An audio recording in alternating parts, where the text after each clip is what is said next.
Ever get that feeling? Like you're out shopping and suddenly, bam, you got to have those shoes your friend was just raving about. Or that new gadget like Yeah. everyone's obsessed with. Like, where did that urge even come from? Right. It's like 5 minutes ago, I didn't even know I needed it. Well, it turns out there's actually a whole bunch of research about this, this idea called mimetic desire. Mimetic desire. Okay. Yeah, it's basically that we want things because other people want them. Not because we actually need them. Exactly. So it's less like treat yourself and more like It's more like treat yourself because everyone else is. That's a good way to put it. And the thing is, this isn't some new fad or anything. Oh, really? It's something that this philosopher, René Girard, he was looking at this way back. Yeah. And he was arguing that most of our desires, like beyond the basics, The basic needs. yeah, like food and shelter, Yeah. that those are learned through imitation. So like we see someone with something and we're like, oh, I want that too. Yeah, like it's almost like social osmosis. Huh. We're just absorbing these desires from the people around us. Interesting. And Girard, he had this term for the people we're unconsciously imitating. Oh, what's that? He called them models of desire. Models of desire. So think about, those times you felt that pull, like maybe you see... Like a celebrity with a new, like, it bag. Yeah. Or like a friend who's just got a new car and they're like, yeah, you got to see my new car. And you're like, I want that too. suddenly you're adding it to your wish list and you're like, wait, this wasn't even on my radar a week ago. And, it's not even really about wanting the things, the actual objects themselves. Oh, okay. So there's something more to it. Yeah, it's about wanting that feeling or maybe that status you associate with it. Right Like now. maybe those shoes, they make you feel Successful. or like you belong or like you're part of the in crowd. Exactly. Okay, that makes sense. So we're not just mimicking those material desires, we're mimicking what those represent. Interesting. It's like fitting in that image. Trying to get to a certain level of happiness. Yeah, exactly. But how does this monkey see, monkey want actually play out in real life? Yeah, is there like a pattern to this whole mimetic desire thing? Well, Girard actually outlines 3 phases to this. 3 phases. Okay. Yeah, and the first one is imitation and conformity. So we see what others are into. What they value. And we're like, ooh, I want to value that too. Right, and we just start unconsciously adopting those same values and desires as them. Like how trends kind of take off. Exactly. Like suddenly everyone's wearing the same style, listening to the same music. We all want to fit in. Yeah, and then it goes from there to the second phase, which is rivalry and competition. Okay, so it's not even enough to just have the thing. No, now it's about having it better than someone else. Or being the first one to have it. Yeah, like limited edition sneakers. Oh, yeah. Or those front row concert tickets. Or... Yeah. It's like the scarcity just makes you want it even more. Yeah, it fuels that competitive desire. So it's less about the item itself at this point. It's more about like... the victory of getting it. Yeah, the victory. Like you've won the game almost. You've hit the nail on the head. And then, unfortunately, sometimes it can escalate even further to the third phase, which is... what is it? Escalation to conflict. Escalation to conflict. So Yeah. we talking like full-on feuds over a handbag. It can happen. I mean, think about like historical examples, Oh, yeah. like rival families. Cheating over land or a title or something. Right. And that desire for those things was probably even stronger because the rival wanted them to. Oh, so the object itself becomes like a symbol of winning or losing. Exactly. Okay, that's pretty intense. Just keeping up with the Joneses. Which seems so harmless. Right. Could actually have some pretty serious consequences. It can. Makes you think, how much conflict throughout history was maybe driven by this. This mimetic desire. Yeah, exactly. That's pretty fascinating. And then you think about today, social media, it's like a giant amplifier of all that. Ooh, okay. Things get even more interesting. All right, so let's dive into that rabbit hole. In part 2, we'll explore how this whole mimetic desire thing plays out in our super connected world. All right, so this is already kind of freaking me out a little bit. How much of my wish list is actually just other people's wishes, Yeah. But I mean, come on, it's like we live in this world that's dominated by social media. But totally. Where everyone's sharing their like seemingly perfect lives. Yeah, it's a highlight reel. That's got to be feeding into this whole mimetic desire thing, right? Oh, absolutely. Social media has become like this breeding ground for mimetic desire. Okay. And it's not just about seeing what others have, What else? It's the algorithms. Those things are working behind the scenes, curating our feeds, Oh, And they're constantly showing us things. and make us want stuff. Yeah, things that trigger that desire to compare and compete. So it's like a perfectly engineered system for making us feel bad. It kind of is. And then we want all this stuff we didn't even know existed 5 minutes ago. Exactly. It's all designed to keep us scrolling. And one of the best ways to do that is to make us feel like we're missing out. FOMO. Yeah, exactly. And And it's just constant, right? It's just like perfect vacations, perfect bodies, just like, Those perfect lifestyles. ugh, I hate it. But the thing is, we know it's all fake.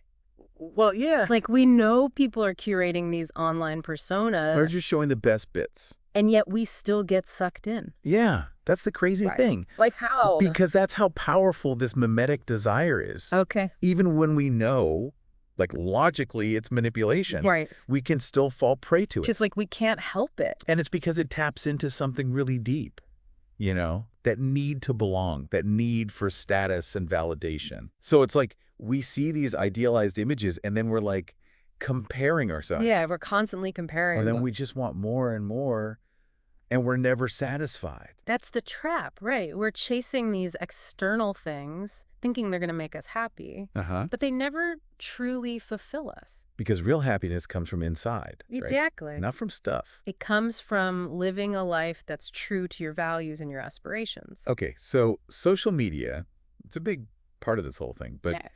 how does mimetic desire show up in other parts of life? Like, what about our careers? Oh, yeah, that's a good one. Like, let's say you and a coworker are both up for the same promotion. Okay.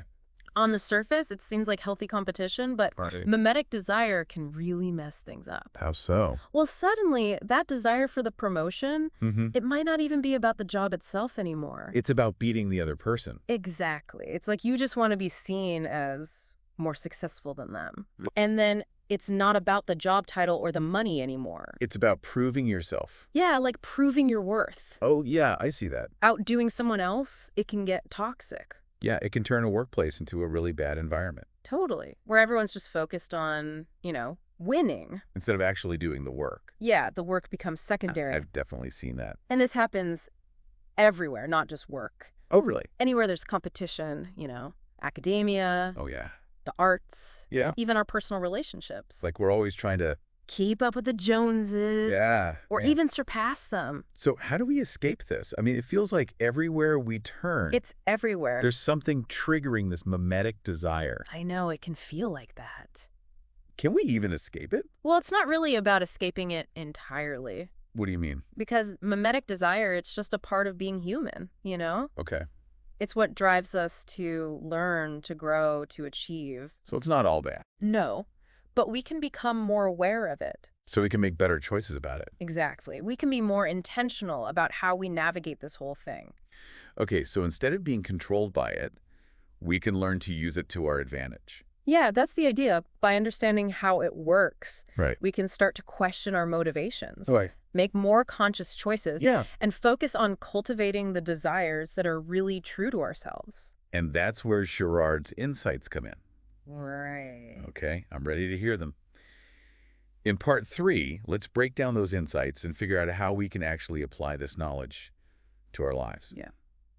All right, so my brain is officially like overloaded with all this mimetic desire stuff. Yeah, it's a lot to take in. Kind of unsettling, honestly, to Mhm. realize how much I'm like influenced by everyone else. Yeah. But I'm also, I'm feeling hopeful.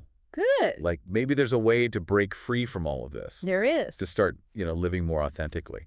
Exactly. That's what it's all about. Being aware of it, that's the first step. Okay? But then that's when the real work begins. The real work, You got to figure out what you actually value. right? Like independent of all the noise. Like all the external noise. Yeah. So how do we even like begin to do that? You got to declutter your mind, basically. Declutter my mind. You got to examine all those desires, the ones you've been carrying around, the Right. ones you've never even questioned. They're like, how do I do that? It's kind of like Marie Kondoing your wish list. Oh, I like that. Instead of asking, does this spark joy?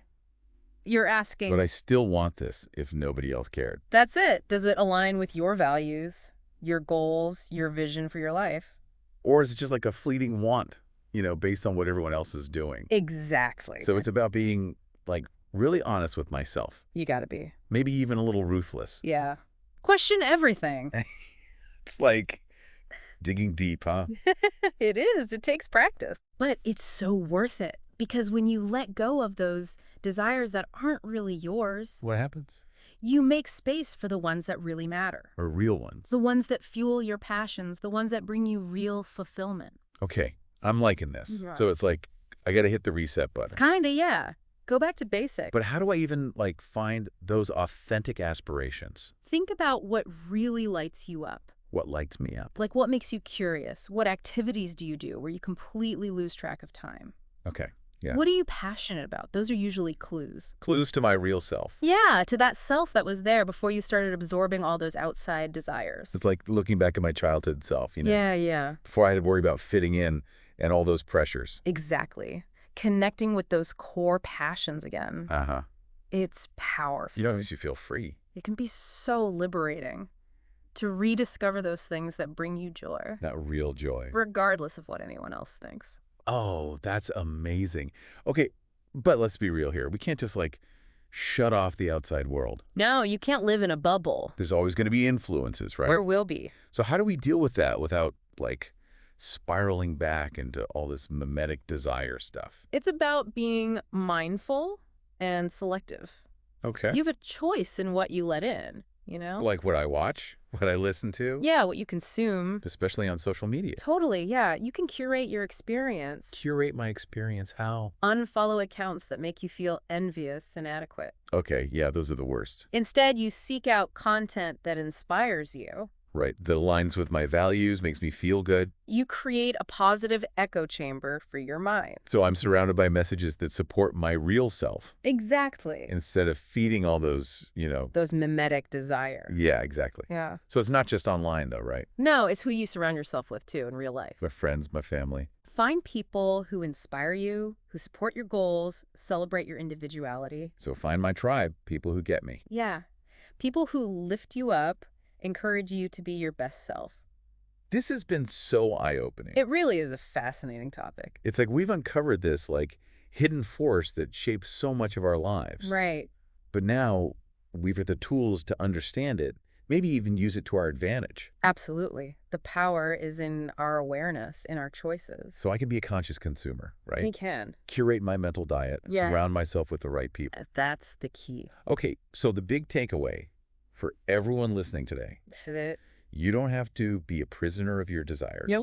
You can choose what you want. You have the power. Define success on my own terms. Exactly. Create a life that's real, that's fulfilling. And that's authentic to you. It's a journey, right? It is. And it'll take effort, but it sounds worth it. Oh, it is so worth it. So if there's one thing to remember from our deep dive today, One, question your desires explore your passions. and curate your influences That's it. By doing that, you'll open up a whole world of possibilities. and create a life that's truly my own. That's the goal. That's a perfect place to end things. Yeah, I think so too. Thanks for joining us today for this deep dive into the fascinating world of mimetic desire. Until next time, everyone, keep those desires in check. And remember, Remember, you have the power to choose what you want.